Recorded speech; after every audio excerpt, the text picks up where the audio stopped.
Still in awe, I'm still in shock. Charleston White and Jesse Taylor, who run a local mentoring nonprofit, are amongst those calling foul on Fort Worth ISD. I done got shot when I was 15. My cousin was murdered all over this rap stuff. Wondering why the school would bring this person to speak to middle schoolers. Very distasteful, very extremely distasteful. And someone should be held accountable. She didn't approve that person coming. District spokesman Clint Bond says the school principal didn't know Yayo would be part of the rally on May.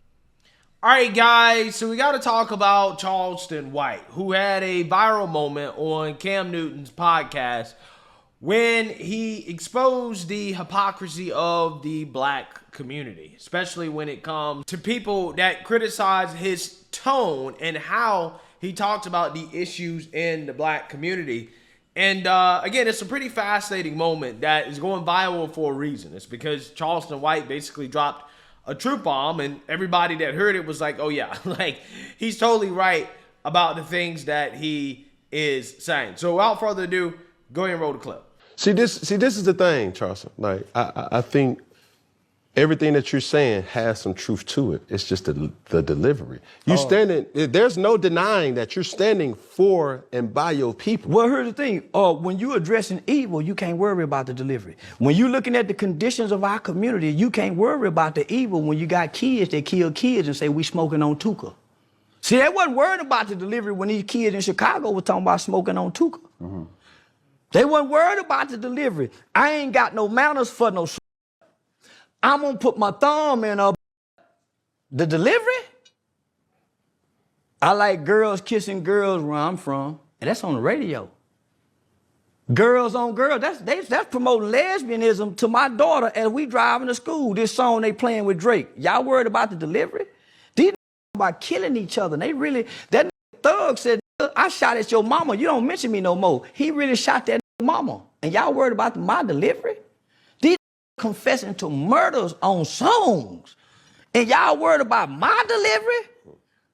The conditions of black sucking them, talking about booty holes, y'all worried about my delivery? Come on, don't be hypocrites, black people. Y'all can't listen to this music if y'all so caught up in my delivery. Don't do me like that. And the way y'all snap and pop y'all to this music, the way y'all kill and drill to this music, don't trip about my delivery. Hey, yo, Easy. Why you wear your pants like that? I wear my pants like that because that's easy access, baby. Easy. Why you talk like that? I talk like that to get my point across. Because when I wasn't talking like that, wearing a bow tie, y'all wasn't paying me no attention, and I was going to the Supreme Court changing laws and legislations in this country. I was working with over 50 U.S. congressional members, from Ted Cruz to Mark Rubio, Senator John Cornyn. I was on the front page of the American Bar Association Journal. I had done a study with News 21, Walter Cronkite School of Journalism. Y'all wasn't paying attention then. So I gave y'all what y'all want, a ignorant motherfucker talk like them rappers. Now y'all listening. Now y'all paying attention, huh? I got y'all attention, checkmate. Now let me tell y'all what y'all need to hear. We f***ed up as a race of people since y'all so caught up into my delivery. 5% of children now are catching HIV from ages 13 to 21. What y'all worried about? 85% of the new chlamydia, all the new cases of teenagers. What y'all so caught up about? 35% of most kids in inner cities can read on or above their grade level. What the f*** y'all talking about and these kids can't read? Come on. Yeah, so you seen that, you heard that. As a conservative who happens to be black, right, let's just say I definitely feel what Charleston White is saying, because a lot of times the criticisms of black conservatives like myself is, well, our tone, our delivery, right? It sounds like we hate black people, that we don't like black people, you know, yada, yada, yada, right? I get this all the time. I get it all the time. You sound like you hate black people. You sound like you don't like black people. And it's like, no, right? That's not at all what the case is. Actually, because I care about black people, because I want to see black people do better, this is why I focus on some of the core issues and the core problems that other people just refuse to talk about, right? Like, for example, you have these people out here, you know, that are so-called conscious, right? And all they're worried about is the white man, Okay, all they're worried about is racism, white supremacy.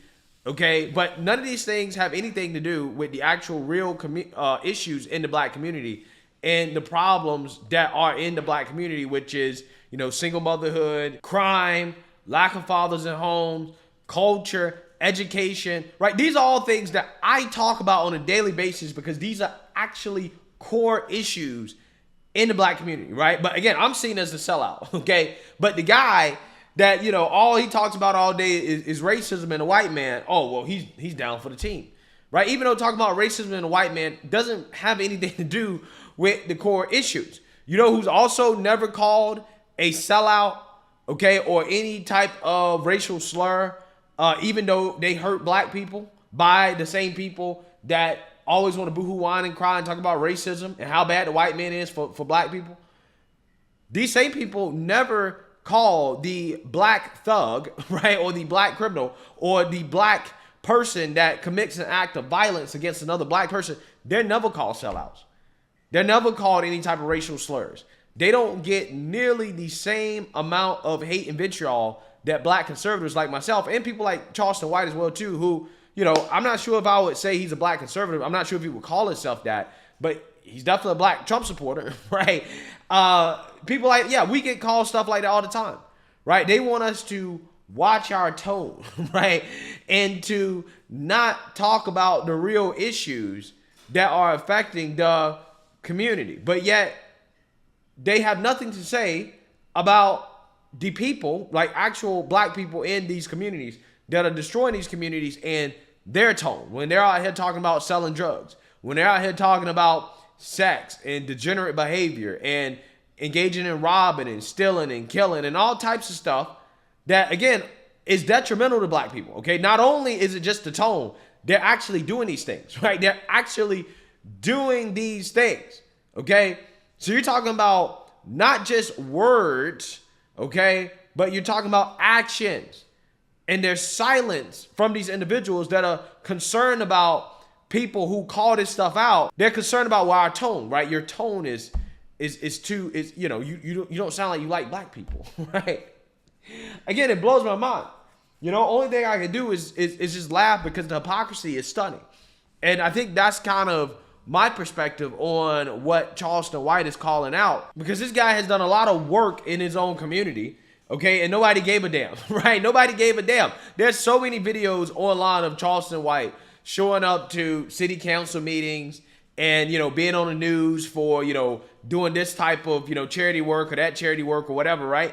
He's done all these things, but nobody gave a damn about what he was doing when he was doing that, right? People started to give a damn about Charleston White when he essentially embodied the character that you kind of see in a lot of these communities that, you know, people tend to want to listen to more than a guy that is all put together, right? That has the right tone and the right delivery, right? Again, when he tried to give the right tone and the right delivery, nobody gave a damn, okay? But it was when he adjusted his tone, he adjusted his delivery, right? He started acting like the street N-word, right? This is how he characterized it.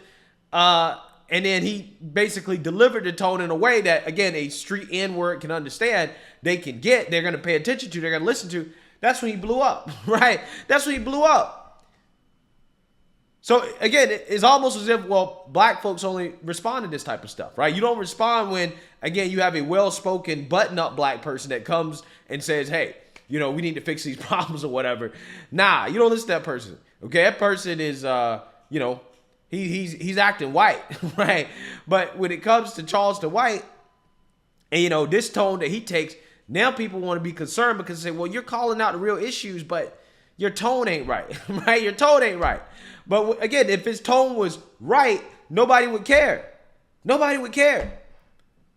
Again, it's extremely fascinating. As, again, Charleston White is one of these guys that, like myself, because he has a difference in political opinion, people do characterize him as, you know, a sellout and this, that, and the other. But I don't think this guy is selling out black people. I think this guy cares about black people a lot more than a lot of these people that are out here boohoo, whine, and crying racism, right? The people that make a living always talk about a whole white people this, white man that. They don't care about black folks, right? They don't care about black folks at all, okay? Because, again, if you go in any of these communities, most of these black, they don't interact with white folks like that on a daily basis, right? They don't even interact with white people like that. But who they are interacting with are other black people.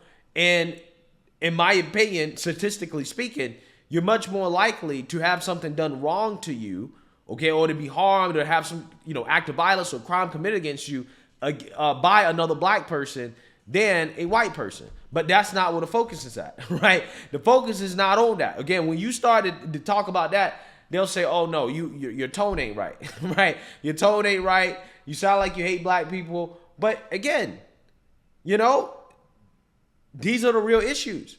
These are the real problems.